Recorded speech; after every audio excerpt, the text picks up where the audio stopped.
So how do you find that US market or European countries, their cosmetic or this kind of skincare products, how much it is different than India? Difference is concerned, Indranil, it's a huge difference. US के अगर हम clients की बात करें, customer की बात करें, तो वहाँ customer awareness हर चीज को लेकर के बहुत ज्यादा है. Customers are very well aware, they are very well educated about new things or new product. क्योंकि जब हमें sales और marketing की training दी जाती थी, तो हमको यही सिखाया जाता था कि किसी भी पर्टिकुलर प्रोडक्ट्स में इंग्रेडिएंट्स क्या हैं.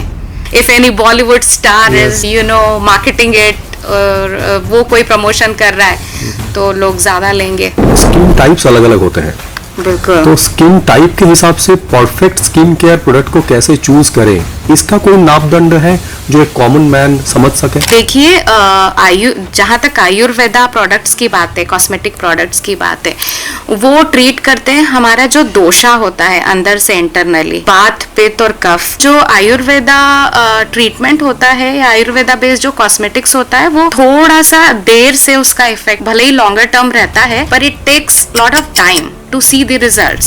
So nowadays people started understanding that our skin is different, so we need to have a different kind of products which will suit our skins. इसमें अगर देखा जाए तो बहुत सारे नैरेटिव्स आते हैं. पहला नैरेटिव्स ये आते हैं कि आपके स्किन के लिए सिर्फ मॉइस्चराइजर जरूरी है और सनस्क्रीन जरूरी है, इसके अलावा बाकी जो आप कर रहे हैं it will be harmful to your skin. बिल्कुल भी नहीं. इनफैक्ट आजकल जो स्किन केयर आ रहा है रेंज या स्किन केयर इंग्रेडिएंट्स यूज किए जा रहे हैं, they are like medicine for your skin. They are actually very much gives good benefit to your skin.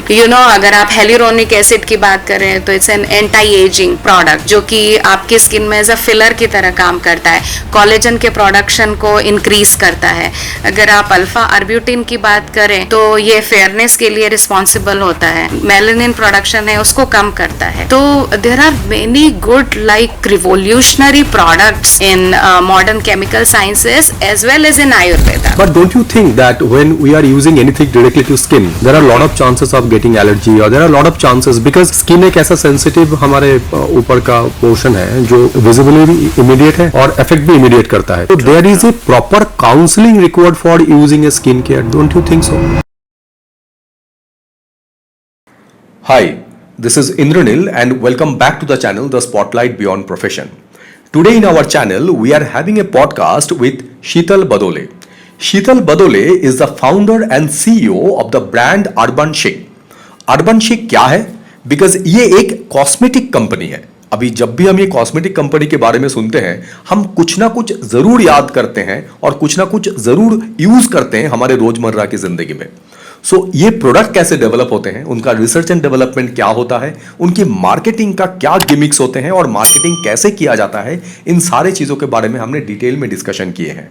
और ये पॉडकास्ट में हमने शीतल जी के जो जर्नी है उसके बारे में भी हमने जानने की कोशिश की कि कैसे वो यूएस में जाके from scratch she started and reached to the peak in her professional journey as well, which was not her forte at all. So please watch this entire podcast because in this podcast you will be having lot of ideas and lot of insight about the cosmetic world and you will get to know the kind of product you use, how it has been created. So please watch this entire podcast with Sheetal Badole, the founder and CEO of the company Urban Chic.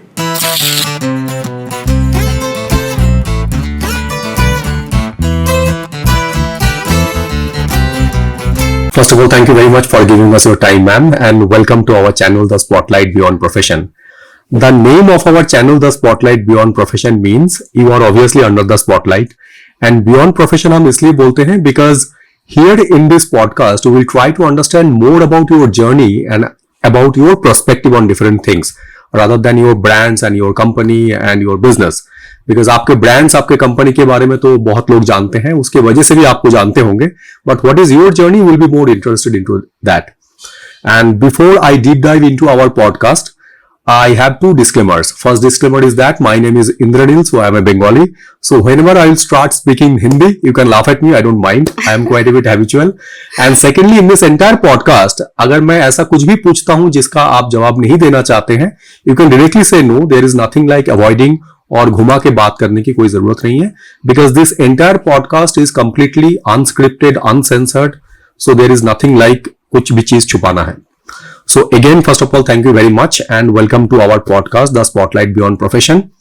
हम सबसे पहले ये podcast में आगे बढ़े, थोड़ा सा अपने बेस के बारे में अगर हम बता दें, so that it will be better for our viewers to understand that what is your base and how you came into this business, कैसे ये सफर शुरू हुआ, इसके बारे में थोड़ा सा बता दें.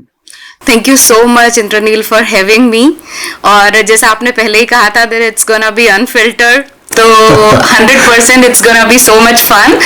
And I must tell you one thing, that your accent is amazingly good. People with accent are the most exotic people ever. Thank you, ma'am. Thank you so much. So let's talk about little bit more about myself. Yes. I'm a cosmetic manufacturer by profession. Right, and as far as my education is concerned, I did my master's in applied chemistry from School of Chemical Sciences, Indore. Okay. So basically आप इंदौर से हैं, schooling कहाँ से हुई है, कैसे हुआ है, थोड़ा सा उसके बारे में बताएं. हम लोग I am born and brought up in Indore, but because of my daddy's job, he was a government official, तो जहाँ उनका ट्रांसफर होता था हमको वहाँ जाना पड़ता था. तो देवास में एजुकेशन हुई स्कूल की. सोनकच्छ देवास के पास में एक छोटा सा स्मॉल सा प्लेस है, वहाँ पर पढ़ाई की. And then we came back to Indore for like higher education. Okay. So I grew up in very good family, very high values and everything, very progressive family. तो जहाँ पर I was the only girl child. Okay. तो जितना लड़कों के लिए rules and regulations थे, वैसा ही हमारे लिए भी था. तो मुझे कभी भी कुछ डिफरेंट ट्रीट नहीं किया गया. जैसे मेरे ब्रदर्स के साथ में था, वैसा ही मेरे साथ में भी सब कुछ. So tell us something about the base where you started your journey in terms of education. क्योंकि जब एक सरकारी नौकरी वाले फैमिली होते हैं तो कभी कभी ये कंजर्वेटिव फैमिली भी होते हैं, कभी कभी इनका जो एस्पिरेशन होते हैं ये नौकरी के लिए होते हैं, लेकिन आज आप एक सक्सेसफुल बिजनेस वुमन है. सो ये वाले माहौल थोड़ा सा बताइए हमें कि उस समय का माहौल कैसा हुआ करता था जब आप स्टूडेंट थे. See Indranil, as I told you that I grew up in very progressive family. तो मेरे जो ग्रैंडफादर थे वो भी गवर्नमेंट ऑफिशियल थे. Okay. My grandmother used to be a singer at radio station. Okay. तो at that time, तो हम लोगों में यहाँ जब हम डिनर टेबल पर बैठते थे तो घर के सारे लोग एक साथ बैठते थे, इर्रिस्पेक्टिव ऑफ घर की महिलाएं भी. और आई थिंक जब घर की महिलाएं एक दूसरे से बात करती थी, so we never discuss about clothes और फूड और ज्वेलरी और एनीथिंग लाइक दैट, जो कि बहुत ट्रेडिशनल है. We use to talk about politics और रिलीजन और करंट अफेयर्स और समथिंग लाइक दैट. और जब भी हम फैमिली के सारे लोग मिलते थे और बात करते थे और कोई डिसीजन होता था परिवार में किसी एक बात के बारे में, तो आई थिंक घर के छोटे से छोटे सदस्य से भी उनके विचार पूछे जाते थे कि what do you think about this. तो भले ही उसको इम्प्लीमेंट ना किया जाए, पर ये लगता था कि हाँ आपके विचार सुने जा रहे हैं. हाँ, कोई सुनने वाला है, कोई सुनने वाला है. ये नहीं कहा जाता कि नहीं यू शुड डू दिस और you should do that. So I think वो जो इयर्स थे वो मेरी लाइफ के काफी अच्छे साल थे, जहाँ पर मुझे अपने बारे में सोचने का या वर्ल्ड के बारे में सोचने का काफी अच्छा एक माहौल दिया गया परिवार की तरफ से. And so what kind of aspiration you are having at that particular point of time? जब हम थोड़े से भी हायर एजुकेशन की तरफ जाते हैं, हम कोई ना कोई एक लाइन चुनते हैं, ऐसे बताते हैं. और पहले के जमाने में तो दो ही प्रोफेशन हुआ करता था, एक डॉक्टर नहीं तो इंजीनियर, बाकी सारे ऑप्शन कुछ होता नहीं था. तो आपके एस्पिरेशन किस लेवल का था, या आप कैसा क्या बनना चाहते थे उस समय? Alright, तो I was really good in studies. Okay. And especially in science. So my dad wanted me to become a doctor. पर because I grow up in like daddy का जॉब इसी इंडस्ट्री में था, हेल्थ में ही, health care sector में ही थे government में. तो मुझे कुछ अलग ही करना था. साइंस तो था, but I am like I will not become doctor, I will do something different. मुझे कुछ अलग करना है. तो I didn't know but what I wanted to do it. So I did my graduation in bachelors in microbiology, and then I did my master's in applied chemistry and my specialization in pharmaceutical chemistry. So how do you shift from biotechnology to applied chemistry? Chemistry used to fascinate me a lot, and especially medicine formulations and everything. तो मुझे research में काफी interest था chemicals से related research में. Okay. And when I was in school I was awarded as a young scientist, जो I think पूरे India से they have chosen 32 people Wow. And I was like one of them. तो science में, research में बचपन से ही बहुत रुचि थी, बहुत इंटरेस्ट था. So thought of starting my career into research only. So मैं I can say that I am an accidental entrepreneur. So how that entrepreneurial journey started? All right. So after I completed my masters, I got married. Then I got a job in Ranbaxy So Laboratories. after marriage, you entered into job. Yes. Wow, After that is another good thing. Yes, I got married very early. My husband, he was a software engineer at that time. Okay. तो वो बहुत lucrative career माना जाता था. They used to get paid really good. आज भी ऐसा ही है. आज भी ऐसा ही है. तो इन लॉज ने भी कहा कि why do you have to work? You know, he is making really good money. You should enjoy your life. पर वो एक कीड़ा होता है ना कुछ करने का. Yes. And because as I told you कि घर का माहौल बहुत अच्छा था कि कुछ ना कुछ तो करना है. I'm not different than any boy or guy in my family. So I should also make money. I should also be financially independent. True. So I got job in Ranbaxy as a scientist. Okay. So I have worked there. और ये कौन से साल की बात कर रहे हैं हम? I am talking about 98. 98 you entered into Ranbaxy. Yes. Okay. So I worked few months over there, and because of फिर अगेन मेरे हस्बैंड का ट्रांसफर हुआ कहीं और, so I had to move. मुझे दिल्ली जाना पड़ा. दिल्ली में भी मैंने Ranbaxy में काम किया. Okay. And then he got transfer from Delhi to Bhopal. Okay. Bhopal में भी I was thinking of searching a job in any pharmaceutical company, research में या कहीं पर. बट देन एक मीटिंग हुई मेरे हस्बैंड की and I went there with him. तो सारे मैनेजमेंट वाले ही लोग थे. They were like you have got really good like communication skills, so what are you doing into technical field? आप तो मैनेजमेंट में आइए and you will do wonders. And at that time बहुत कम औरतें होती थी जो मार्केटिंग, सेल्स, मैनेजमेंट में अपना करियर बनाए. यूजुअली टीचिंग या डॉक्टर या इस तरह के प्रोफेशन ही होते थे जो महिलाएं करती थी. So I thought it's very good opportunity for me. Let's try my hand into marketing and sales. So I got into Modi Xerox. Okay. That time it was in boom, Modi Xerox. Yes, and that to be in corporate sales. तो भोपाल में मेरा job लगा उसमें. And I must tell you Indraneel, वहाँ जो grooming हुई वो किसी MBA से कम नहीं थी. Sales and marketing का प्रोफेशन ही ऐसा है. मार्केटिंग में.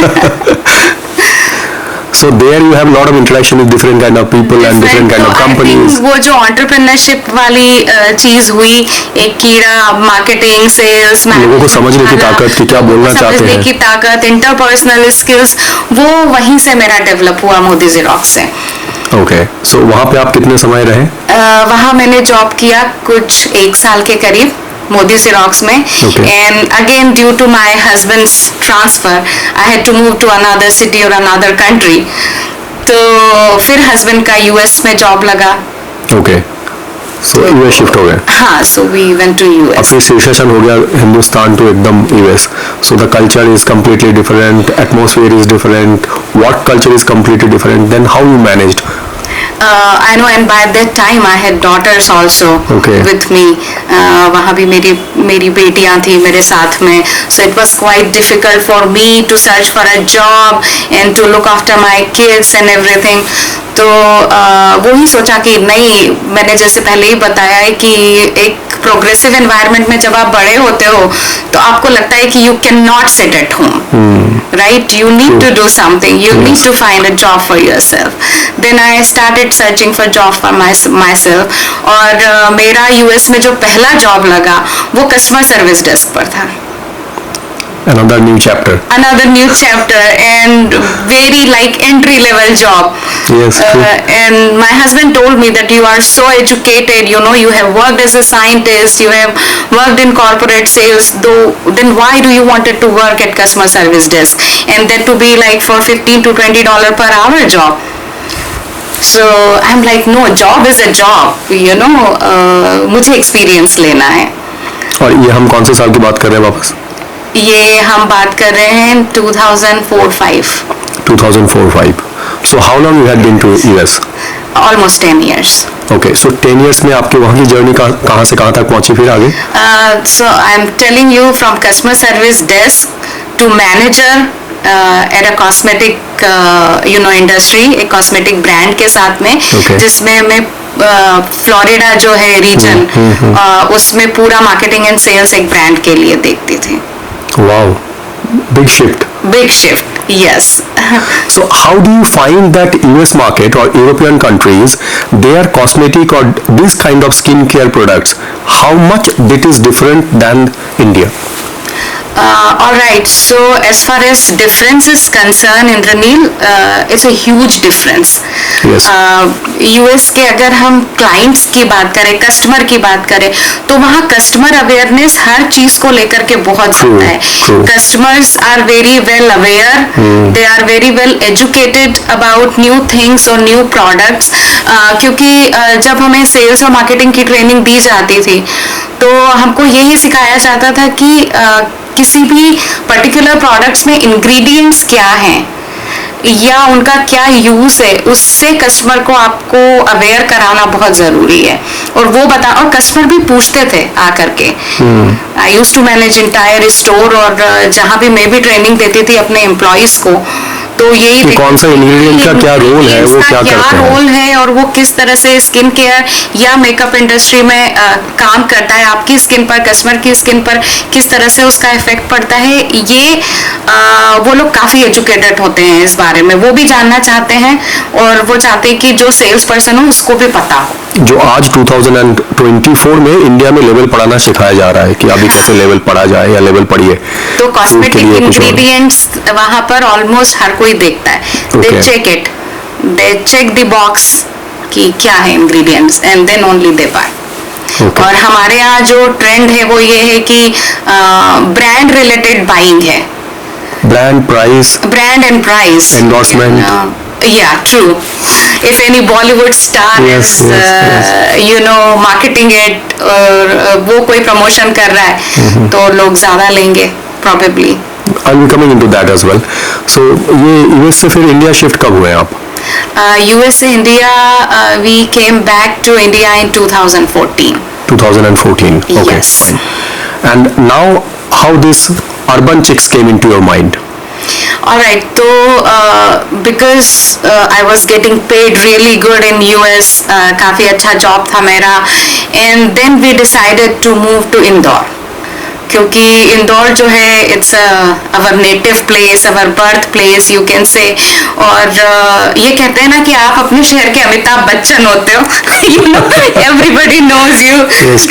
तो even after so many years जब आप अपने घर पर आते हो, तो वो एक जो फीलिंग होती है घर वाली, और वो फीलिंग की वजह से ही हमने इंदौर को चूज किया.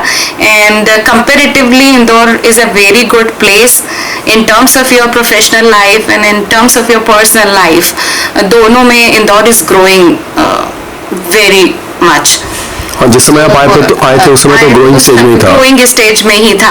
So we decided to move to Indore. अब यहाँ आकर के चैलेंज था कि यहाँ पर क्या करना है. True. So being an entrepreneur, मुझे लगा would be a very good thing for me. Let's start my entrepreneur journey from here. तो मेकअप में मुझे बहुत इंटरेस्ट था, makeup and skin care ingredients में. एंड बिकॉज मेरा जो बैकग्राउंड है वो भी जो है वो केमिस्ट्री का है, इंडस्ट्रियल केमिस्ट्री का है. एंड मैंने कॉस्मेटिक कंपनीज के साथ भी वहाँ पर काम किया था. So you understand this algorithm? Yeah, so I could understand the market, I could understand the technical part behind it. I could understand कि मैन्युफैक्चरिंग किस तरह से होता है, किस तरह से मार्केट, यहाँ का मार्केट थोड़ा डिफरेंट है, बट हाँ market is a market, you know, customer awareness के लिए आप क्या कर सकते हैं ये आपको पता होता है। वॉल्यूम बहुत ज्यादा है, वॉल्यूम बहुत ज्यादा है यहाँ पर। सो आई थॉट कि यहाँ पर हम कुछ एक नया ब्रांड स्टेब्लिश कर सकते हैं और I can be into cosmetic manufacturing field. So that's how I decided to be an entrepreneur. और एक बचपन से मैं एक लाइन सुनती आती थी कि पेरेंट्स से या किसी से भी कि ज्यादा मेकअप मत करो, स्किन खराब हो जाएगी। True. तो आई थॉट कि क्यों ना ऐसा कोई एक प्रोडक्ट रेंज तैयार करें, ऐसा कोई मेकअप तैयार करें जो कि स्किन फ्रेंडली हो, जिससे कि स्किन के लिए जो बेनिफिशियल हो। So I worked on that. I worked on that entire range, and I have formulated 30 to 40 products, and that's how my journey has started. So you formulated 30 to 30 products? Yes. Wow, that is great. I had a lab at my home. So मैं वहाँ पर करती थी research, सारा trial सारे होते थे cousins पर, फ्रेंड्स पर, मुझ पर और उसमें हमने बेस्ट टू बेस्ट प्रोडक्ट्स निकालने की कोशिश की। तो ये आपने कंपनी के तौर पे इसको कब लॉन्च किया? कंपनी के तौर पर हमने we have launched it in 2016। Okay. By the name of urban chic cosmetics. Okay.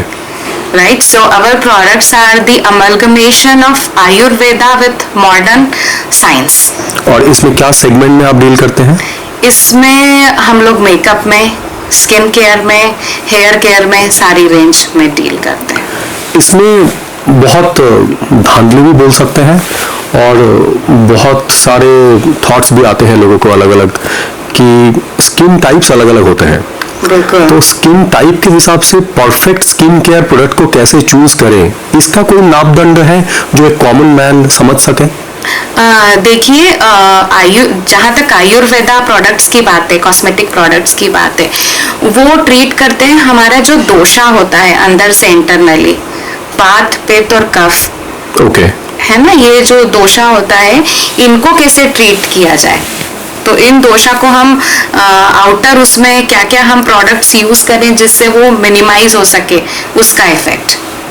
तो वो प्रोडक्ट्स तो होते ही हैं, there are so many remedies जो आयुर्वेदा में है कि you should put this on your skin. तो अगर आपको if you have extremely dry skin तो इस तरह से वो ट्रीट होगा, if you have oily skin तो use this kind of ingredients to treat your skin, right. लेकिन जो आयुर्वेदा ट्रीटमेंट होता है, आयुर्वेदा बेस्ड जो कॉस्मेटिक्स होता है, वो थोड़ा सा देर से उसका इफेक्ट भले ही लॉन्गर टर्म रहता है, पर it takes lot of time to see the results. So I thought कि ऐसे कोई प्रोडक्ट्स बनाए जाए कि इमीडिएट रिजल्ट्स भी दिखें और लॉन्गर टर्म रिजल्ट्स भी उसके हों।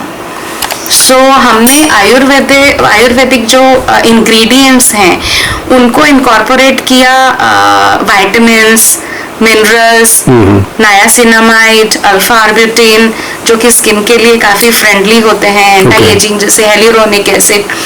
तो हम, बिकॉज मेरा बैकग्राउंड ही इसी में था, technically I was very sound, so I did many trials कि किसका किस पर किस तरह से इफेक्ट पड़ता है, and that's how we came up with very unique product line. Now अभी अगर प्रेजेंट ट्रेंड के बारे में अगर मैं बात करूं, 2023-2024 में there are lot of happenings in terms of good quality product in Indian origin. जो पहले बाहर के कंपनी का ही बोलवाला हुआ करता था या उनका ही डोमिनेशन चलता था। So nowadays people started understanding that our skin is different, so we need to have a different kind of products which will suits our skins. So इसमें अगर देखा जाए तो बहुत सारे नैरेटिव्स आते हैं। पहला नैरेटिव्स ये आते हैं कि आपके स्किन के लिए सिर्फ मॉइस्चराइजर जरूरी है और सनस्क्रीन जरूरी है, इसके अलावा बाकी जो आप कर रहे हैं it will be harmful to your skin. आप थोड़े से समय के लिए यूज कर सकते हैं but ultimately it will not be required for your skin to develop. इसमें आप क्या सोचते हैं?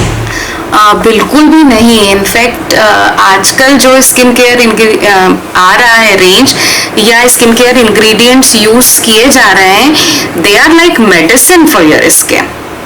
Okay. They are actually very much gives good benefit to your skin. You know, अगर आप hyaluronic acid की बात करें तो it's an anti-aging प्रोडक्ट जो कि आपकी स्किन में एज अ फिलर की तरह काम करता है, कोलेजन के प्रोडक्शन को इंक्रीज करता है। अगर आप अल्फा आर्ब्यूटिन की बात करें तो ये फेयरनेस के लिए रिस्पॉन्सिबल होता है, जो मेलानिन प्रोडक्शन है उसको कम करता है। तो there are many good like revolutionary products in modern chemical sciences as well as in Ayurveda. अगर आप केसर की बात करें या ब्राह्मी की बात करें या रतन जोत की बात करें या हिबिस्कस की बात करें, moringa Yes, yes, very yes. beneficial for your skin, for your hair, for your internal organs, everywhere. So these things actually affects your skin और वो beneficial हैं। वो जो old एक narrative है कि बहुत मेकअप मत लगाओ या बहुत स्किन केयर यूज मत करो, ultimately that's gonna harm your Yes, because it's a chemical, ऐसे बोला जाता है.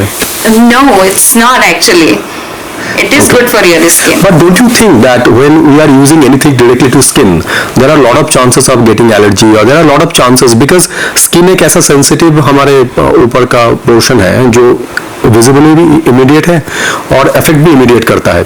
तो there is a proper counselling required for using a skin care, don't you think so? या it should be, you know, जैसे कि अगर if I am giving you one example, जैसे किसी की बहुत ही ऑयली स्किन है और किसी को एक्ने हो रहा है बहुत ज्यादा, and if they use anything like toner अगर वो यूज कर रहे हैं या क्रीम यूज कर रहे हैं जिसमें सैलिसिलिक एसिड और ग्लाइकोलिक एसिड का कंटेंट बहुत ज्यादा है, right, so that's gonna harm their skin. So they have to see, and I feel like कि लेबल पर भी ये स्पेसिफिकली मेंशन्ड होना चाहिए that this is for dry skin, this is for oily skin, this is for this kind of skin. Okay. तो I think वो cosmetic company should take charge of this, that they need to specify it. Okay. Now my question to your brand, how many segments you have in your company? कितने segment में आपका products range है? Alright, तो मेरा urban शिक के नाम से जो ब्रांड है, we have hair care in that. Okay. And hair care में कितने प्रोडक्ट्स हैं? हेयर केयर में we have different kind of shampoos. Okay. जिससे कैरेटीन बेस्ड शैम्पू है हमारे पास में, bio keratin, and then we have onion and methi dana shampoo, okay, which is very good for your hair, जो कि आपकी हेयर ग्रोथ को स्टिमुलेट करता है. हमने जो कंडीशनर या हेयर मास्क बनाया है उसमें भी we have use the same kind of ingredients by Ayurveda based, तो वो है हमारे पास में. Then we have different kind of hair oils जो कि 50 to 60 हर्बल एक्सट्रैक्ट के साथ में बना है. We have hibiscus and ratan jot hair oil. तो हेयर सेगमेंट ये हुआ. स्किन में हमारे पास we have very good scrubs, we have moringa based D10, okay, we have toners, we have creams, different kind of creams to treat your pigmentation, to treat dry skin, anti-aging. So as far as skin care का range is concerned, हमारे पास ये सारी चीजें हैं. और now comes to makeup. तो makeup जो हमारा है that is very skin friendly makeup. कैसे हो सकता है skin friendly makeup? Skin friendly makeup में हमने जो यूज किए हैं इंग्रेडिएंट्स, हमने कोई केमिकल्स यूज नहीं किए हैं. Okay. कलर कॉस्मेटिक्स में Okay. हमने जिंक ऑक्साइड यूज किया है, हमने टिटेनियम डाइऑक्साइड यूज किया है, हमने मंजिष्ठा यूज किया है, रेड सैंडलवुड यूज किया है, and we have used natural oils and waxes to make those creams. Wow. तो केमिकल फ्री है, प्रिजर्वेटिव जो है उसमें पैराबेन्स का यूज नहीं है, so it is actually beneficial. It is your sunscreen, it is your makeup. How you make your customer knowing about these facts कि ये ingredients आपके लिए सही है? Because it needs a lot of counseling. Because अभी तो हिंदुस्तान की अगर मार्केट की बात करें, ये भेड़ चाल की तरफ है. या तो एंडोर्समेंट की तरफ जा रहे हैं लोग, नहीं तो ऑफर्स की तरफ जा रहे हैं लोग. वहाँ पे ब्रांड काम करते हैं. लॉरियल ब्रांड आ गया तो लोगों को लगता है ऐश्वर्या राय आ गई तो ऐसे ही हो जाएगा, ऐसे ही मेरे हेयर देखने लगेंगे. So there are lot of myths and lot of happening in this industry put together. But how you make this counseling doing? Because अभी अगर मैं ब्रांड की बात करूं तो मामाअर्थ एक नया प्रोडक्ट आए हैं जो ये बताते हैं कि हम इस मल्टीनेशनल कंपनी को compete करके हमने अपना प्रोडक्ट बनाया है जो चाइल्ड केयर के तौर पे पहला यूज हुआ करता था. Now they came into complete range. Yeah. और जब हम इस तरीके की इंग्रेडिएंट्स की बात करते हैं तब हाउ इट इज पॉसिबल कि इतना प्रोडक्शन इतने कम समय में पॉसिबल है? सी आई थिंक हम अगर कस्टमर अवेयरनेस की बात करते हैं तो personal branding is very good thing. True. आप मासेस तक उसके थ्रू ही पहुंच सकते हो. आई थिंक जो फाउंडर होता है वो ही बेस्ट वे में अपने प्रोडक्ट को डिस्क्राइब कर सकते ट्रू, हैं. Very true. And that is the thing I was doing it from very long time. और अभी तक हम लोग B2B में थे as far as urban chic is concern. Okay. Now we are launching it into D2C, Okay. Direct to customers. तो जिसमें हम अपनी खुद की वेबसाइट पर भी आने वाले हैं. हम डिफरेंट जो मार्केट प्लेसेस हैं उस पर भी आपको दिखेंगे.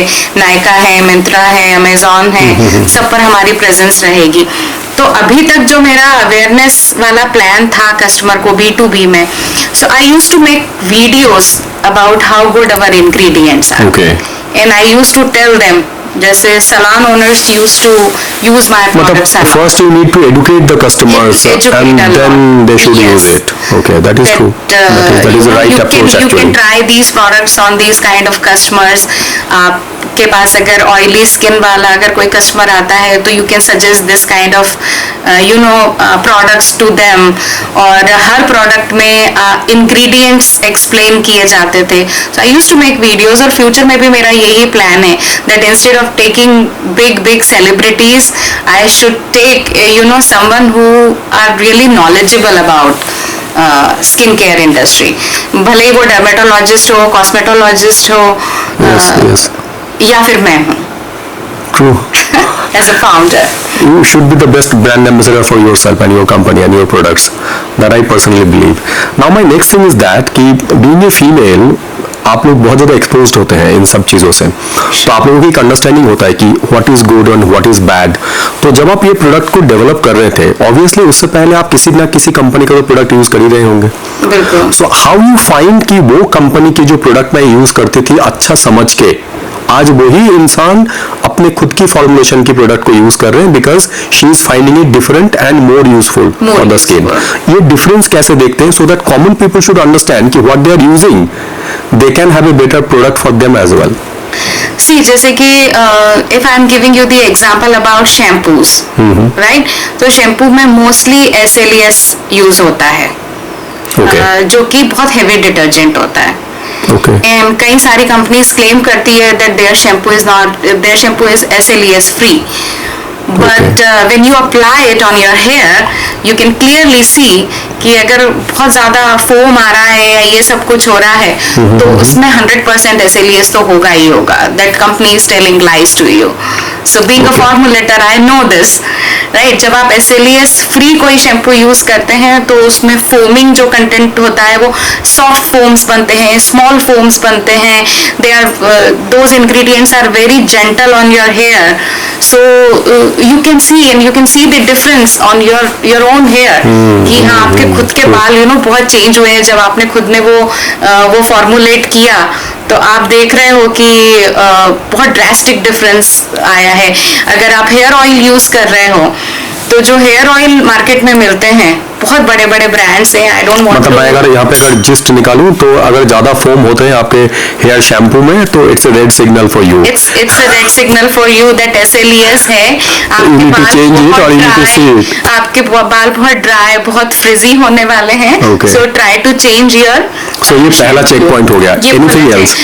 अगर आप ऑयल यूज कर रहे हो तो if Hair oil. Hair oil अगर आप आपके बालों में यूज कर रहे हो and if it's very light, बहुत ही लाइट लग रहा है आपको, बालों में कुछ हेवीनेस आ ही नहीं रही है and all you can smell is the fragrance. बहुत बड़ा ब्रांड है आंवला हेयर ऑयल जिसका निकलता है. उस ब्रांड में सिर्फ LLP है, liquid petroleum. My God. And they use colour and they use the fragrance. अगर उसमें आंवला की बात करें तो शायद 1% आंवला भी नहीं होगा. because it is so light on your hair. It cannot be natural oil. हम लोग जब छोटे थे तब हमको यही पढ़ाया जाता था या बताया जाता था कि जो कोकोनट ऑयल होता है हाँ। वही सबसे अच्छा है एज एन हेयर ऑयल, और वो ठंड में जम जाता था और उसको हम धूप में या कहीं जाके उसको गला के देन हम यूज करते थे। तो अभी तो वो तो विलुप्त हो गया है, वो है ही नहीं मार्केट में अभी। तो अभी हेयर ऑयल को कैसे चुने कोई? अगर आपको हेयर ऑयल को चुनना है तो I think what I am suggesting you is to get the blend of oils, different blends with herbs. Okay, right, so coconut is good for the nourishment, जो कैस्टर ऑयल होता है that is good for your hair growth, तिल वाला जो तेल होता है that brings shine on your hair. Okay, right, भृंगराज जो हर्ब है it is good for the nourishment, रतन जोत है वो नरिशमेंट तो करता ही है, साथ में it is good for your scalp and your I both, आपकी आंखों की जो रोशनी है उसको भी वो बढ़ाता है। ये क्या कॉन्सेप्ट है? He is also good. ये जो कॉन्सेप्ट चलता है कि तेल लगाओ और ठंडा ठंडा कूल कूल वाली महसूस होगी, ये कैसे हो सकता है? बिल्कुल, उसमें मेंथॉल ऑयल होता है Okay. जो कि आपको Is it really good for your head? So I think psychologically it is good, but Just to get a feeling. yes, just to get a feeling, but I think natural oils होना बहुत जरूरी है। वो ठंडा ठंडा cool से परे आपको ingredients भी देखना जरूरी है कि what else in there, you know, which can be beneficial. You can Google it. Then okay, Yes. इसमें ये है, इसमें करी लीव्स है, इसमें नीम ऑयल है, इसमें ये है, तो how it can be beneficial for. So customer awareness is very important. Customer should know. Customer should check the ingredients before buying anything. Don't go by advertisements. True. अभी मैं थोड़ा सा अगर अलग तरीके से बात करूं तो there are lot of Bollywood celebrities and Hollywood celebrities who are endorsing lot of good products now, because अभी उनको भी ये समझ में आता है कि नहीं तो पब्लिक हमें रिजेक्ट कर देंगे because of endorsing wrong products. True. सो आपके नज़र में, नॉर्मल तरीके से मैं बात कर रहा हूँ जो नॉर्मली हम बात करते हैं फैमिली में, आपके नज़र में आप अगर अपनी कंपनी में कोई ऐसे सेलिब्रिटी को ब्रांड एंडोर्समेंट देना चाहते हैं तो वो कौन होंगे और क्यों? मुझे पर्सनली मैं बताऊं, बहुत ऐसे बड़ी बड़ी सेलिब्रिटीज का तो आई डोंट थिंक, नहीं, व्हाटएवर यू फील व्हाटएवर मैं जिससे बहुत ज्यादा कनेक्ट कर पाती हूँ, अगर आप बिग बॉस देखते होंगे तो there is this girl Shehnaaz Gill. Okay, हाँ, राइट, आजकल बहुत चर्चा में है। हाँ, तो Shehnaaz Gill is very like Natural, yes, true. Natural, and whatever she says it comes from her heart, हाँ, नो फिल्टर। No filter. तो मेरे प्रोडक्ट भी ऐसे ही हैं। Okay. It's very natural. It's जो भी whatever written on the ingredient on the back of the box वो ही है, जो है तो वो है। Matching with your Matching profile. होता है, तो it matches with the vibes of the product. So Shehnaz Gill would be, I think, Brand the ambassador. perfect brand ambassador for my products. We'll try Because to send everything this comes message to from her. Thank you. And secondly, my another point is that आज की तारीख में ये entrepreneurship को लेके बहुत सारे चर्चे हैं and startup ecosystem, there are multiple talks. मुझे एक चीज समझ में नहीं आता है, entrepreneur का कोई सेक्स नहीं होते हैं, that can be male or female. True. But in today's time there is a lot of buzz in the market about women entrepreneurship. हम इसको सेग्रीगेट क्यों करना चाहते हैं और ये सेग्रीगेशन के पीछे कोई लॉजिक है? आप as a female and as a women entrepreneur, what is your point on this? अगर मैं एंटरप्रेन्योर हूं तो मैं एंटरप्रेन्योर हूं, मैं केमिकल भी बना सकता हूं, मैं कॉस्मेटिक भी बना सकता हूं, मैं मशीन भी बना सकता हूं। एंटरप्रेन्योरशिप को सेग्रीगेट नहीं करना चाहिए। मतलब हम वुमेन एंटरप्रेन्योरशिप को बोल के क्या हम ये बताना चाहते हैं कि there should be some soft product that should be dealt by them? आपका क्या व्यू है इसमें? See, very good question, Indranil. Because entrepreneur is an entrepreneur. Yes. आप भले ही मेल हो या फीमेल हो या कोई भी हो, बट हमारी कंट्री में बहुत कम फीमेल एंटरप्रेन्योर्स हैं। कारण रिस्क नहीं ले पाते? वो एक रिस्क नहीं ले पाते, दूसरा आई थिंक डिसीजन मेकिंग जो होता है वो घर में उनका पार्ट सबसे कम होता है। लेकिन ऐसा बोला जाता है घर में तो उन्हीं की चलती है। बिल्कुल नहीं। When it comes to finances, I think still male are ruling the world. घर में जो छोटे मोटे डिसीजंस होते हैं कि खाना क्या बनाना है या कपड़े क्या खरीदना है या दूसरी चीजें क्या करना है, उसके लिए जरूर उनकी राय ली जाती है, पर मुझे लगता है कि बहुत कम हाउस होल्ड में जो फाइनेंसेस हैं वो एक फीमेल जो है वो टेक केयर करती है। ओके है ना। मेरे कई सारे एक्सपीरियंसेस हैं जो मैं आपके साथ शेयर करना चाहती हूँ कि बहुत सारी महिलाएं हैं जो financially they are making really good money, they are professionals, but when it comes to managing their money also, their husband और उनके घर का जो मेल है वो उनका पैसा मैनेज करता है। So that's very wrong, they are not aware about it, and उनको एक डर होता है कि मैं कहीं कोई गलत इन्वेस्टमेंट ना कर दूं, मेरे ऊपर सारी बातें ना आ जाए। तो जो एक रिस्क टेकिंग एबिलिटी होती है वो आई थिंक फीमेल में थोड़ा सा कम होती है, क्योंकि आपने देखा होगा बहुत कम औरतें हैं जो कि स्टॉक मार्केट में डील करती हैं या म्यूचुअल फंड में पैसा लगाती हैं। Most of them you see they are buying gold or they are buying something else, or they are just saving their money, but they don't know how to multiply their money, right? और एक जो औरतों की conditioning की जाती है बचपन से ही, वो ये है कि आप बड़े हो, आपके लिए कोई प्रिंस चार्मिंग आएगा और वो आपको सेव कर लेगा, you can get married and आप एक फैंसी वर्ल्ड में चले जाओगे and then he will take care of every single thing, आपकी परेशानियां, आपके दुख, आपके फाइनेंसेस, सब कुछ वो बंदा जो है, वो जो प्रिंस है वो मैनेज करेगा, and you are the princess, you know why to be a princess, be a king. True.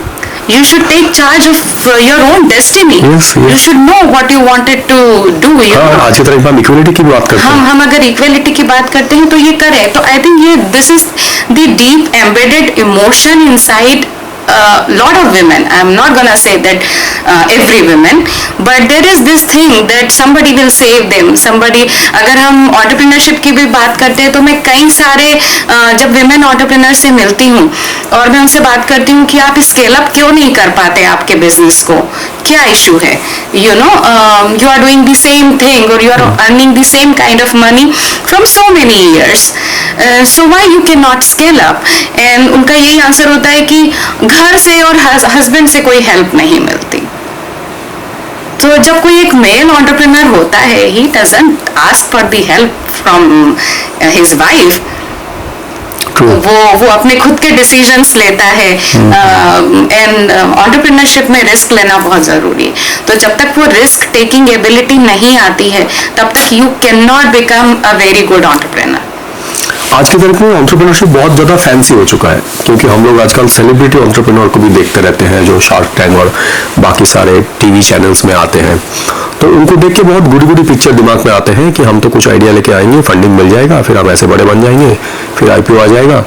So if I ask you that जब कोई एंटरप्रेन्योरशिप में एंट्री करना चाहते हैं, मेल हो या फीमेल हो, what should be the first 3 criteria that he or she needs to take care, and then only he or she should think about coming into entrepreneurship journey, because it is not an easy journey, it's a very tough journey. It's very tough journey.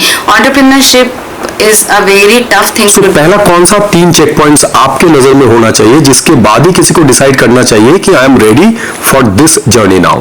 So now enter. First thing you need to know your why you wanted to start something. Okay. ऐसा नहीं है कि एक mama's अर्थ किसी ने कर लिया और सक्सेसफुल हो गया तो मुझे भी कॉस्मेटिक कंपनी खोलनी है. True, very true. Right? You should know in and out. You should know everything, single thing about that particular business you are starting it. So you should know your why. You should know the business strategy, how you wanted to go ahead and do the thing. So how you are going to do it. And third thing, your finances. That is the most important thing. Okay. How you are going to finance your business. It's not about just make a project plan and आपको मिल गया कुछ funding वगैरह and you start your business without even knowing anything about it. तो आपके पास खुद के पास अपने personal finances भी होना चाहिए. एंड आई फील लाइक कि कुछ साल तो आपको बूट स्ट्रैपिंग ही करनी चाहिए. That's a very good message because that people don't understand. ये bootstrapping वाला जो concept है ये गायब है आज की तारीख में. आज की तारीख में ऐसा लगता है कि मैं लेके आऊँगा, 4 जगह बताऊँगा and I'll raise fund first and then I'll scale. But bootstrapping का जो स्ट्रेंथ है वो लोगों को समझ में नहीं आता है. क्योंकि बूटस्ट्रैपिंग जब आप करते हो तो आपका खुद का पैसा होता है. Yes. राइट. तो आपके खुद के पैसे को आपको कहाँ खर्च करना है ये आप बहुत ही वाइसली डिसीजन लेते हो. राइट। आपको पता है कि आपको मार्केटिंग में इतना पैसा खर्च करना है, आपको मैन्युफैक्चरिंग में इतना खर्च करना है, आपको आपके एम्प्लॉयज पर इतना खर्च करना है, तो you have that particular plan in place. ऐसा नहीं है you are just burning your cash कि आपके पास एक प्रोडक्ट आ गया, आपके पास फंड आ गया, you are just keep burning it. तो फिर कहीं ना कहीं वो फेल होते हैं। आई थिंक जिन स्टार्टअप को पहले से ही फंडिंग मिल जाती है विदाउट डूइंग बूटस्ट्रैप, वो 80% फेल होते हैं। That's what I am telling you. That's a real fact, and that's a true fact. That's a true fact. तो आपको पता होना चाहिए, आपको नॉलेज होना चाहिए, कुछ साल आप काम करिए, बूटस्ट्रैप करिए, अपने पैसों से बिजनेस को चलाइए, एंड देन सी कि क्या क्या क्या वीकनेसेस है, कहाँ पर आप लैग कर रहे हैं, किन चीज़ों को सुधारने की ज़रूरत है, and probably once you become little successful, you should have that data in place कि how much you are making it, then maybe you can present your plan and then you can get fund. मेरा personal perception इसमें ये है कि business means its profit and loss, and it should be under profit and loss, profit and loss के बिना business valuation से नहीं चलता है। आज की तारीख में it's a valuation game more over कि हमारी कंपनी की वैल्यूएशन है, कहाँ है पता नहीं है। वो वैल्यूएशन सिर्फ पेपर्स पर ही होती है कई कंपनीज की, तो और फंडिंग उसी के हिसाब से किया जाता है। फंडिंग भी वो पेपर्स पर बता करके फंडिंग ली जाती है, अल्टीमेटली वो जो। So what is important for you? It's a valuation or it's a profit and loss? Balance sheet should be covered. I think balance sheet. Okay. And that's the only reason मैंने अपने पैसों से ही अपना business अभी तक चलाया है, because you are the true boss of your own company. True boss of my own company. Another one aspect I see in today's time, there are a lot of people that are lacking in this, that is जब भी हम कोई company को establish करते हैं, so there are lot of legalities concerns. Yes. बहुत सारे approvals चाहिए होता है, बहुत सारे एंटिटी अलग से क्रिएट किया जाता है, बहुत सारे फंड्स के अलग अलग जरिया होता है, बहुत सारे गवर्नमेंट एड्स होते हैं, बट लीगली बहुत सारे कंपनी को हम देखते हैं जो बहुत वीक है और उनको लगता है कि हमें तो बस बिजनेस करना है, so they don't even ask for the help. फिर जब कुछ फंस जाता है तब उनको बेवकूफ बनाने के लिए भी 10 लोग खड़े हो जाते हैं और वो भी पजल्ड हो जाता है कि अब क्या करें। So what is your perspective in this कि जब भी कोई बिजनेस कर रहे हैं उसके जो कंपनी की लीगलिटी या प्रोडक्ट की जो लीगलिटी है उसको कैसे वो मेजर करे। See, I have seen so many cosmetic companies also जिनके पास में प्रॉपर फॉर्मुलेशंस नहीं है, but still they are doing it, business में है वो। तो हमारा देश इतना महान है कि हमारे यहाँ पे चल सकता है, चल रहा है। तो आई फील लाइक कि लीगलिटीज आर वेरी इंपॉर्टेंट। आपको लीगल आपके पास एडवाइजर्स भी होने चाहिए। ओके। आपकी कंपनी में भले ही आपको उसके लिए थोड़ा बहुत एक्स्ट्रा पैसा खर्च करना पड़े, but that is absolutely okay. There should be legal document for every single thing, and you should also know that how to go ahead and do the things. Because when in your company, if I talk about, because it is directly related with the skin. So by chance अगर कुछ होता है तो आज की तारीख में consumer forum बहुत पॉपुलर है हिंदुस्तान में। True. बाकी कुछ पॉपुलर हो ना हो, कंज्यूमर फोरम बहुत पॉपुलर है। सो वहां से जब कुछ होता है तब पता चलता है कि हमने कहाँ लैग किया। So that is where it is important to understand your legality as well in your product and your company as well. And I think for like every business, legality should be important, and Yes, true. should know your legal things. Every company should know. भले ही वो food processing में हो, because food is equally important. भले ही आप जो कपड़े पहन रहे हो वो हो, या फिर आप मेकअप बना रहे हो वो हो। तो I think जो कपड़ों की भी अगर बात करें तो if it is skin friendly then it's much more beneficial for you. If it is from organic cotton, तो अगर आप कंपनी कोई क्लेम कर रही है that it is organic cotton, 100% organic cotton, so it should be 100% organic cotton. So they should go with like legalities also. आप customer को बेवकूफ मत बनाइए। अभी मेरा थोड़ा सा ब्रॉडर एस्पेक्ट का सवाल है, वो ये है कि हिंदुस्तान में at present there are 2-3 big corporates who are acquiring all small companies, whosoever is doing it, whatever it is. अभी मैं अगर कल की ही बात करूं, yesterday there was a news that Shahid Kapoor की जो वाइफ है मीरा राजपूत, तो उन्होंने एक स्किन केयर रेंज लॉन्च की है by the name of akind, and that has been taken over by Tira. Tira is that Reliance retail industries. Yes, yes. So now they are launching as a D2C D2C. From that. Okay. So ये जितने भी celebrity वाले जितने भी products अभी आए हैं नए नए, उसमें कृति सनन भी है, उसमें दीपिका पादुकोण भी है. ऐसा कोई सेलिब्रिटी आज की तारीख में नहीं है जिनका कोई स्किन केयर रेंज नहीं है. के ब्यूटी के नाम से कैटरीना कैफ है. सो ये जो सेलिब्रिटी ऑलरेडी बैठे हैं जिनकी एंडोर्समेंट ऑलरेडी फ्री है, उनके साथ ये कंपटीशन कितना लॉजिकल है और कितना वायबल है? सी ये तो आई थिंक कंज्यूमर को देखना चाहिए. Consumer should aware about this कि ये जितनी भी सेलिब्रिटीज हैं ये अपना जो रेंज लॉन्च कर रही हैं, तो ये जाकर के नहीं बनाती हैं उन प्रोडक्ट्स को. That is true. ये इनके जो प्रोफेशनल्स होते हैं वो ही डील करते हैं, और ना इनका कोई मैन्युफैक्चरिंग यूनिट होता है. ये लोग थर्ड पार्टी मैन्युफैक्चरर से प्रोडक्ट मैन्युफैक्चर करवाते हैं. इसमें सिर्फ इनका लेबल लगता है जो जाता है. तो आई थिंक कई सारी सेलिब्रिटीज को तो ये भी नहीं पता होगा कि what's in there, right. They just wanted to make money because एक उनका नाम है और मार्केट बहुत बड़ा है. मार्केट बहुत बड़ा है. तो customer obviously, Deepika Padukone is selling serum for like 4,000 rupees, so people feel like कि दीपिका पादुकोण भी यही serum यूज करती होगी, और भले ही वो 40 rupees का हो, but 4,000 में they are willing to buy. By the way, what is this serum which is very popular nowadays, this terminology? ये serum का रोल क्या होता है स्किन में? So serum is basically lighter than cream. Okay. Cream जो होती है उसकी कंसिस्टेंसी थिक होती है. It is based on the emulsion of oils and water, right, and wax का जो इमल्शन होता है उससे क्रीम बनती है. तो it is thick on your skin. जैसे हमारी स्किन की 7 लेयर्स हैं, राइट. कई सारी लेयर्स से मिलकर हमारी स्किन बनी हुई होती है. तो जब हम सेरम लगाते हैं तो it is so light that it penetrates inside your skin and repairs it.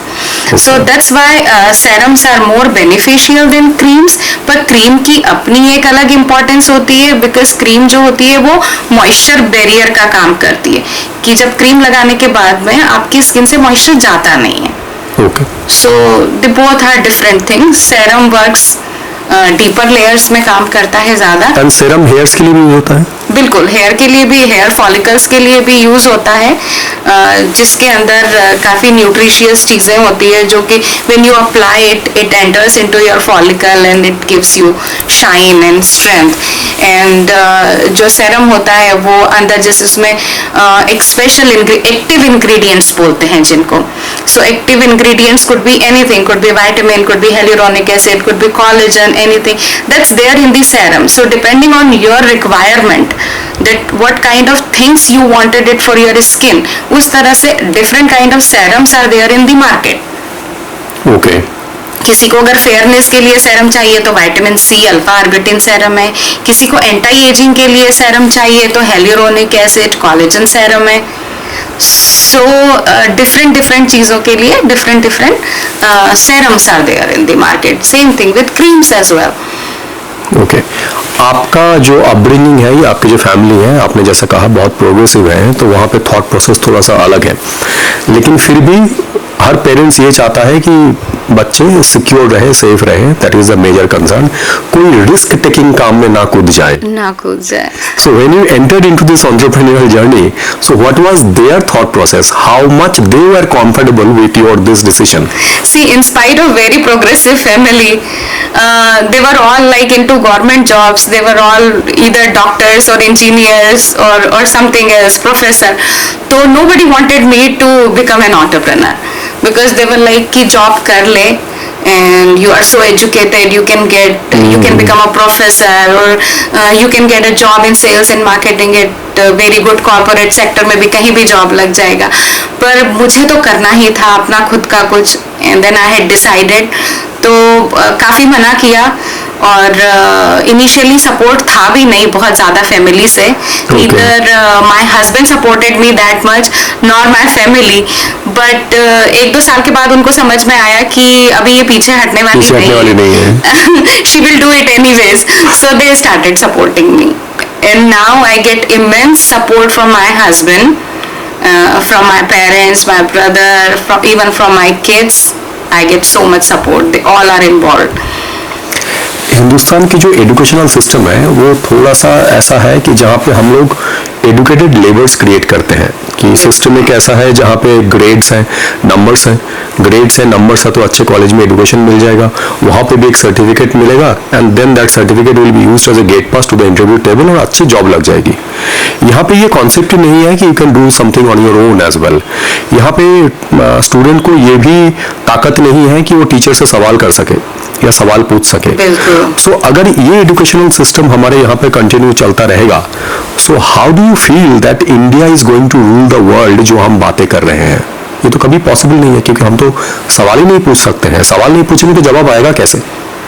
True, and I was coming upon that thing कि जो entrepreneur होता है उसकी independent thinking होती है। Yes. वो job create करता है कई सारे लोगों के लिए, तो that person should have really good decision making capability for his company, for everyone, for the benefit of everyone. और I feel like कि हमारा जो education system है वो अभी इतना strong नहीं है या इतना capable नहीं है कि वो अच्छे entrepreneurs produce कर पाए। तो आई फील लाइक कि एक पैरेलल एजुकेशन की बहुत ज़रूरत है जिसमें कि आई फील लाइक जो सक्सेसफुल एंटरप्रेन्योर्स हैं वो वन ऑन वन इंटरैक्ट करें स्टूडेंट्स के साथ में। एक पैरेलल एंटरप्रेन्योरशिप प्रोग्राम चलाया जाए जिसमें रियल टाइम लोगों के साथ में जो स्टूडेंट है उनका कॉन्वर्सेशन हो so that they can learn from it. Because I feel like कि जो किताबों में पढ़ाया जाता है उससे बहुत अलग एक्सपीरियंस होता है। यस, कंप्लीटली अलग एक्सपीरियंस है। अलग एक्सपीरियंस होता है। Okay, so this could be in an real help to becoming a new entrepreneur. हम यहाँ पे $5 ट्रिलियन इकोनॉमी की बात करते हैं। जॉब करके तो ये हो नहीं सकता है, आपको तो जॉब क्रिएट करना पड़ेगा तब जाके होगा आपके पास। अभी एक ही ऐसा मुहिम है जहाँ पे ये फैंसी बन गया है, फैशन बन गया है कि मेरा तो स्टार्टअप है। स्टार्टअप किस चीज का है, क्यों है, पर्पस क्या है? आप कभी ऐसी चीज कभी फेस की है जहाँ पे ऐसे टाइप के स्टार्टअप्स आपके पास आए हैं कि जो स्टार्टअप है लेकिन पता नहीं बेस क्या है? बिल्कुल, उनको पता ही नहीं होता कि उनको करना क्या है। तो इन स्टार्टअप के लिए और जोमेटो अगर कर रहे हैं, फूड डिलीवर कर रहे हैं तो they should also do it. वो उनको लगता है कि ये एक सक्सेसफुल वो है बना हुआ सिस्टम, वैसा ही कुछ वो भी बना देंगे and they can become popular और दे कैन बिकम सक्सेसफुल और उनका स्टार्टअप भी चल जाएगा। पर ऐसा नहीं है, उन चीज़ों के इम्प्लीमेंटेशन में क्या क्या लगता है दे डोंट नो। तो जब तक आपको डेप्थ में जाकर के चीज़ें नहीं पता हो, you should know the strategy of the business कि आपको कैसे करना है। आपको इम्प्लीमेंटेशन पार्ट नहीं पता हो, आपको इन एंड आउट्स नहीं पता हो, फंडिंग कहाँ से आएगी, कहाँ जाएगी, क्या क्या आपके एक्सपेंसेस होंगे, आपके रिसोर्सेज क्या होंगे, तब तक आप कोई बिजनेस स्टार्ट कैसे कर सकते हैं? कई सारे लोग मैंने देखा है फेल होते हुए इसीलिए। बिकॉज कॉस्मेटिक कंपनी भी खोल करके बैठ जाते हैं, कहीं से आउटसोर्स कर लेते हैं, दे स्टार्ट देयर कंपनी, पर उनको पता नहीं होता उनको कैसे उसको रन करना। बहुत सारी कंपनी इसी बलबूते पे चल रहे हैं जो थर्ड पार्टी लेबलिंग का ही काम करते हैं। लेबलिंग का काम करते हैं, but they come up to me and they were like कि हमको आप ऐसे प्रोडक्ट बना दीजिए जो 300-400 रुपीज में बिक जाए आराम से। बस डिमांड यही है, बस डिमांड यही है क्योंकि कस्टमर जो सेगमेंट है वो 300-400 का प्रोडक्ट जो है वो इजीली खरीद सकता है। तो हम उनको ये भी नहीं पता उनको D2C में जाना है या व्हाट्सएप के थ्रू सेल करना है या इंस्टाग्राम के थ्रू सेल करना है या ब्रांड कैसे बनाना है, how to, they don't know anything. तो जब तक आपको पता नहीं हो how can you start your business, आप अगर पैशनेट नहीं हो आप जो कर रहे हो काम उसके लिए, तो फिर वो करने का फायदा ही क्या? How much patience is important in doing business? See business is not like that कि आपने एक दिन स्टार्ट किया और अगले दिन से चलना शुरू हो जाएगा।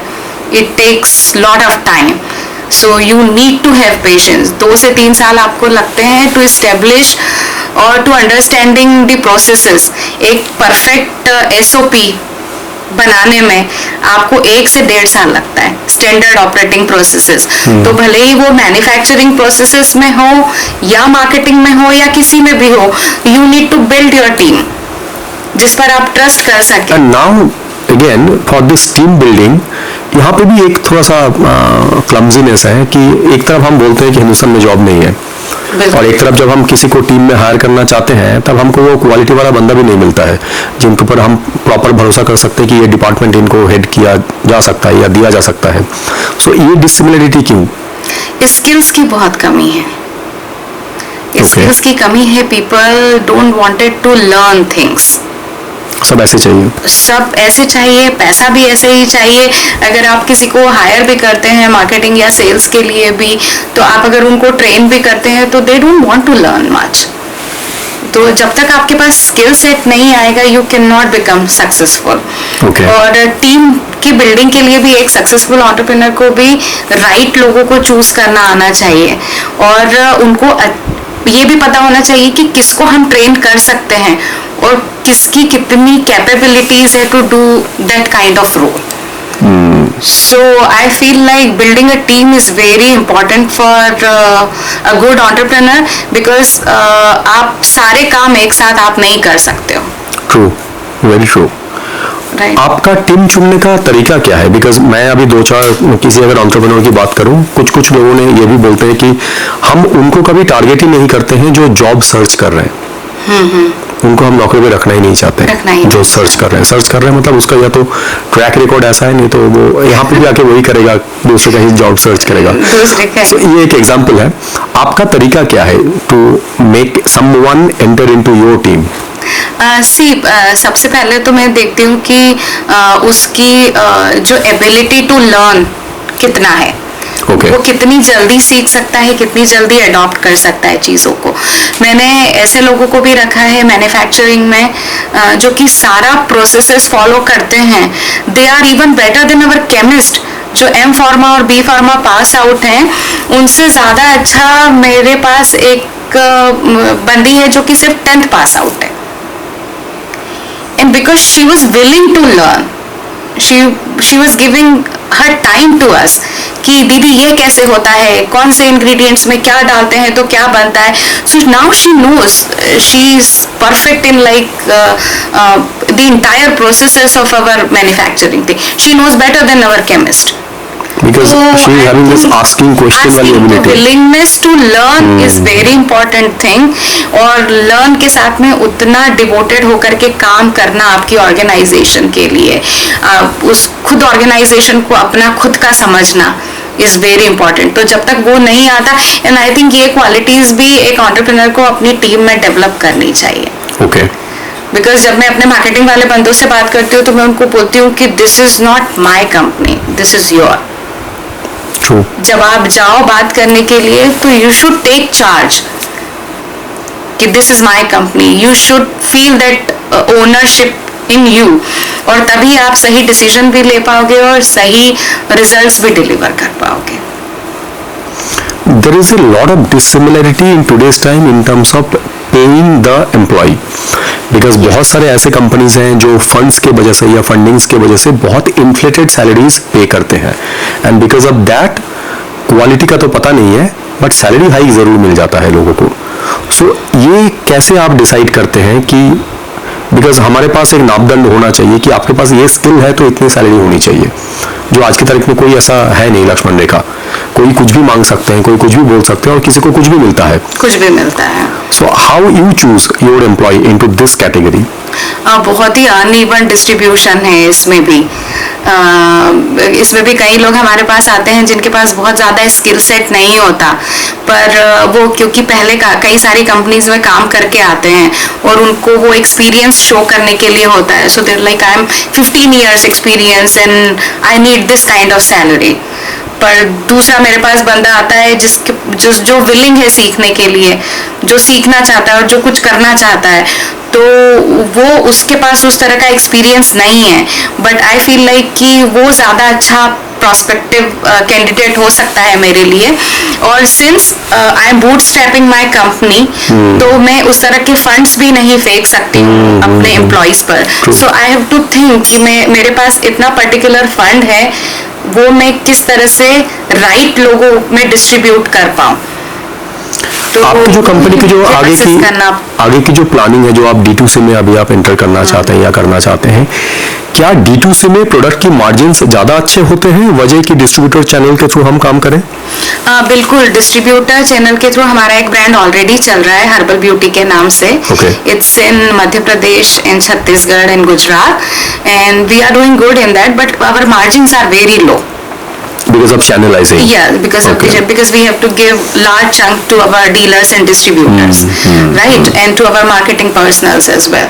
But when you go to D2C, तो आपके और कस्टमर के बीच में आप कोई नहीं है, right? You are directly connecting to your customer. तो बीच के जो सारे चैनल हैं वो चले गए, तो जो बीच के चैनल को जो आपको पैसा देना पड़ता है चंक, वो आपका पूरा का पूरा सेव हो जाता है. But nowadays it takes so much money to promote yourself on D2C platform. yes, तो margins are very high, but at the same time आपके customer acquisition cost is also increased a lot. तो once you go from 1 to 100 it takes lot of money. उसके बाद में तो वो अपने आप. तो आपका सजेशन क्या होता है इस फील्ड में? किसी को अगर बिजनेस करना है तो they should be going both in that channel as well and D2C simultaneously, और they should launch in the distribution channel and then eventually they can come to the D2C? Very good question Indranil. Yeah I think D2C में जो entrepreneur जाता है या जो brand जाना चाहता है उसके लिए ये बहुत ही यूजफुल क्वेश्चन है. फर्स्ट, अगर आप D2C में जा रहे हैं तो I think Instagram is very good option, social media, right. And आप डिफरेंट जो मार्केट प्लेस है अपार्ट फ्रॉम योर वेबसाइट, आप वहां पर भी अपने आप को रजिस्टर कीजिए and you can do marketing through Instagram, right. अब आपको मार्केटिंग करनी है तो इंस्टाग्राम में भी D2C में आपको बहुत तरह के इन्फ्लुएंसर्स मिलते हैं. इन्फ्लुएंसर मार्केटिंग अगर आपको करना है तो कई बार अभी हमने देखा है कि एक जो इन्फ्लुएंसर है बड़ा, वो एक सिंगल रील के they are charging 4 to 5 lakhs. That's a lot. तो जब आप बूटस्ट्रैप कर रहे हो आपके बिजनेस को, तो you should not hire bigger influencers. You should hire medium level influencers जिनकी सपोज किसी के 10,000 फॉलोअर्स हैं, किसी के 20,000 फॉलोअर्स हैं, उनको आप बार्टर डील दो. You give your products to them, you tell them कि आप प्रमोट करो, रील्स बनाओ, स्टोरीज बनाओ. तो आपने अगर 10-10 हजार वाले फॉलोअर्स हैं, 10 को आपने बार्टर डील दी, आपके प्रोडक्ट की कॉस्ट तो बहुत कम है. So it's not much for you. और वो उनके 10-10 हजार फॉलोअर्स होकर के 1 लाख फॉलोअर्स पहुंच गए. तो आपकी जो रीच है वो 1 लाख फॉलोअर्स तक पहुंच गई. And you are not spending much money, you are spending very less, you are doing barter deal with them. तो यू हैव टू सी कि आपको किस तरह से करना है D2C में, and then you can connect your website to your Instagram. There are so many brands who are doing the same thing and they have become successful. Mamaearth ने इसी तरह से किया था, उनकी स्ट्रेटेजी सेम थी. They have started it with Instagram and Facebook and Instagram, and that's how they have promoted their brand. और फिर वो उसको ओमनी चैनल पर लेकर के गए. तो omni channel should be the second part. तो I think first you need to establish yourself online. Market place आपके जितने हैं, नायका पर आप जाओ, अमेजोन पर जाओ, मिंत्रा पर जाओ, आपकी खुद की क्योंकि आपकी खुद की वेबसाइट पर उतने लोग आपको इनिशियली नहीं मिलेंगे. True, very true.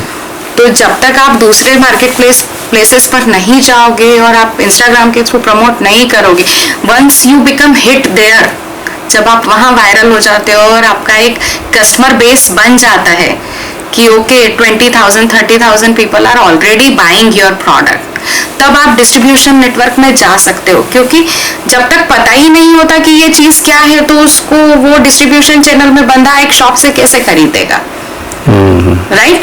आपका मामाज अर्थ का नाम जब तक लोग फेसबुक या इंस्टाग्राम खोलेंगे और उनको हर बार मामाज अर्थ का नाम दिखेगा, तो वो उनको उनके दिमाग में वो पिक्चर रहेगी कि there is this brand called Mama's Earth, right.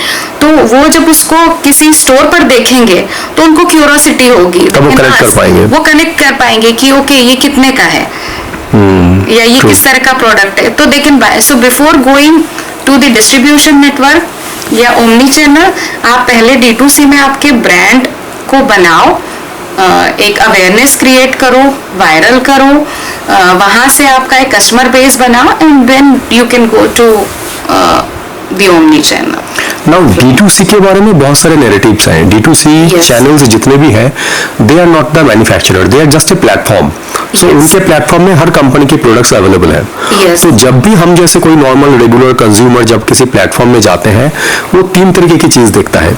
सबसे पहला देखता है हिंदुस्तानी डिस्काउंट, यस, उसके बाद वो देखता है कौन सा नाम जाना पहचाना लग रहा है, उसके बाद उसकी रिक्वायरमेंट, उसको तो खुद को पता ही नहीं होता है कि उसका एक्चुअल रिक्वायरमेंट क्या है। यस, तो वो तो ये 3 चीजों में जा रहे हैं। तो यहाँ पे जब आप डिस्काउंटिंग कर रहे हैं बड़े बड़े कंपनी के साथ, वहां पे भी तो आपका एक मार्जिन चला जाता है, क्योंकि आपको मैच करना है। कस्टमर अवेयरनेस तो कहीं से कहीं तक आता ही नहीं है, बिकॉज वो खुद ही कंफ्यूज है, उसको चाहिए क्या। खुद ही कंफ्यूज है, उसको तो D2C में अपने आप को प्लेस करने के लिए क्या तरीका होता है? आई थिंक D2C में अपने आप को प्लेस करने का बेस्ट तरीका है पर्सनल ब्रांडिंग। अभी मैं नाम नहीं लूंगी उस ब्रांड का, इंदौर बेस्ड ब्रांड है जो कि परफ्यूम बना रहा है। ओके, ठीक है, उसके जो फाउंडर हैं वो फेमस हैं, he is a software engineer. जब वो पॉडकास्ट देखेंगे तो he will get to know that whenever I open my Instagram or my Facebook, he is like everywhere। और उनका बहुत ही सिंपल तरीका है उसको अवेयरनेस या रिक्वायरमेंट जनरेट करने का। He talks about the ingredient of that perfume, right. तो वो हमेशा ये, उनके पास अगर 10 तरह के परफ्यूम हैं तो वो कार में भी हैं, उनके जितने शूट हैं वो या तो उनके ऑफिस के हैं या कार के हैं, या उसमें ना तो प्रॉपर लाइटिंग है ना कुछ है, कुछ भी नहीं है। He looks very natural, he is sitting at his office और ही इज कार में है वो, और वो बोल रहे हैं आज हम बात करते हैं इस परफ्यूम के बारे में। आपने इसका नोट तो आपको पता ही होगा कि सिनेमन का नोट होता है, अर्दी नोट होता है, इसमें सिट्रस फ्रेग्रेंस है, इसमें ये, and people are getting such a good results out of that through personal branding, क्योंकि फाउंडर इज टॉकिंग अबाउट अपने सारे जो भी हैं प्रोडक्ट्स और उनके बारे में वो पूरा एक्सप्लेन कर रहा है। वो तो ये तक बता रहा है कि परफ्यूम्स में कितने तरह के इंग्रेडिएंट्स होते हैं, मतलब ही is giving you the general knowledge as well, right. तो आपको नीड क्रिएट करनी पड़ेगी D2C में, और I think personal branding is a very good option to create requirement okay, without investing lot of money. So I hope that founder उनका जो startup है वो बहुत सक्सेसफुल हो, and I am also planning something like that। हम लोग D2C में next month जा रहे हैं प्रॉपर सारे चैनल्स पर, तो I feel like I also have the same plan to promote my brand. अभी जो आपकी कंपनी है इसकी लीगल एंटिटी क्या है? It's a private limited company और इट्स LLP और इट्स ए पार्टनरशिप फर्म और it's a property firm, what it is? I am the sole proprietor of Okay. that company, but we are planning to go LLP in future. Okay, so in next 5 years down the line में अगर बात करूं तो what is your plan of action, कि आप क्या चाहते हैं, इसको किस लेवल पे लेके जाना चाहते हैं, या do you have any plan to reach to this much of state और this much of customer to acquire? What is your plan in your thought process? क्या होगा वो तो टाइम ही बताएगा, Time will tell. What is in your So thought we process? already have customer base in Maharashtra, okay Gujarat, MP and Chhattisgarh in B2B, okay, right? हम अपने product salon owners के through cell करते हैं वहाँ पर, तो awareness है, brand को भी लोग जानते हैं। अब जो हम D2C में हमारा प्लान है वो ये है कि जब हम आएंगे इसमें नेक्स्ट मंथ में हम लोग आ रहे हैं, तो हमारा यही प्लान है कि हम 2 से 3 साल इसको बूटस्ट्रैप करें, अपने पैसों से इस कंपनी को चलाएं, एंड देन अगर बहुत अच्छा क्रिएट होता है इसके लिए हमारे पास रिक्वायरमेंट, और तब हमको फंडिंग की जरूरत होगी, then we will get funding. तब तक बाय दैट टाइम हमारा वैल्यूएशन भी काफी हाई हो चुका होगा। Another one curiosity I have in this particular product line, D2C आने से पहले हिंदुस्तान में एक चैनल हुआ करता था जिसको हम मल्टी लेवल मार्केटिंग बोलते हैं। जो कॉस्मेटिक प्रोडक्ट्स हैं वो काफ़ी ज़्यादा पॉपुलर था, and majorly all females were that part of that channel, जहाँ पे ये मल्टी लेवल मार्केटिंग के तहत ये कॉस्मेटिक प्रोडक्ट्स और ये हाउस होल्ड प्रोडक्ट्स को बेचा जाता था, और वहाँ पे उनको वो कमीशन पास ऑन कर दिया जाता था, जो आज की तारीख में हम D2C के कैटेगरी में जानते हैं कि डायरेक्ट टू कस्टमर है, जो पैसा आप बचा रहे हो डिस्ट्रीब्यूशन चैनल के लिए वो आप इनको दे दो। So do you feel that channel was successful and can run in today's time as well? बिल्कुल, it's already working. In fact, since as you know that I am a cosmetic manufacturer, so I am not just making cosmetic for myself. I am making cosmetics for several brands. हमारे पास में काफ़ी 4 to 5 बड़े brands हैं D2C के. Because of few things हम उनके नाम नहीं ले सकते, हमारा कॉन्ट्रैक्ट है उनके साथ में, तो वो काफ़ी अच्छे चल रहे हैं. और ये जो नेटवर्क मार्केटिंग है इसके भी हमारे पास में ब्रांड्स हैं, and they are doing really good in that. Okay तो वो चलता है, काफी अच्छा चलता है. And so many people are making money, so many people, womens are supporting their families through network marketing. अगर वो एक लोअर मिडिल क्लास फैमिली से कोई लेडी अगर 20 से 25 हजार रुपया महीना भी कमाकर सपोर्ट कर रही है अपनी फैमिली को, तो it's a big thing for them. Network marketing exist and it's doing really good even nowadays. आप प्रॉपर इंदौरी हैं, आप born and brought up almost in Indore में ही है. आपका फेवरेट फूड क्या है इंदौर का अपार्ट फ्रॉम पोहा? मुझे आलू पेटीज बहुत पसंद है. मुझे वो जो एक बेंजो कहाँ का मिलता है, जॉनी हॉट डॉग वाला, तो वो पसंद है काफ़ी, वो मैं खाती हूँ. And I feel like food is good. कुछ भी खाओ इंदौर में, एवरीथिंग टेस्ट सो गुड. सभी कुछ बहुत अच्छा है. कोई स्पेसिफिक जगह है जहाँ पे आप अपना टाइम बिताने के लिए जाते हैं, या जब आपको आउटिंग करना होता है या बाहर का खाना खाना होता है, ये अब मेरा फेवरेट स्पॉट है जहाँ पे जाकर मैं चिल कर सकता हूँ? Nothing is specific in general, but I think everywhere you go in Indore, you find best of the food. हाँ, क्योंकि हर तीसरा दुकान तो खाने का है. हर तीसरा दुकान खाने का है, and people think about food only. अगर आप शॉपिंग भी करने जाते हैं तो सबसे पहले आपके दिमाग में खाना ही आता है.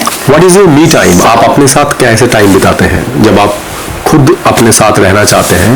What is your me time? How you spend your me time? See, I have huge friend circle here, तो सोशल लाइफ तो काफ़ी अच्छी है ही. Okay. और जो पर्सनल प्रोफेशनल लाइफ है उनके बीच में थोड़ा बैलेंस बनाना पड़ता है. बिकॉज बीइंग इन इंदौर वैसे ही काफ़ी सोशल है, बहुत सारे फ्रेंड्स हैं, फैमिली मेम्बर्स हैं. Yes. आपकी प्रोफेशनल लाइफ भी है, तो पर्सनल जब मुझे अपने लिए टाइम चाहिए होता है तो I like to watch TV, I like to watch Netflix. I go out with my daughters. I have 2 daughters, so I go out with them and have fun. Okay.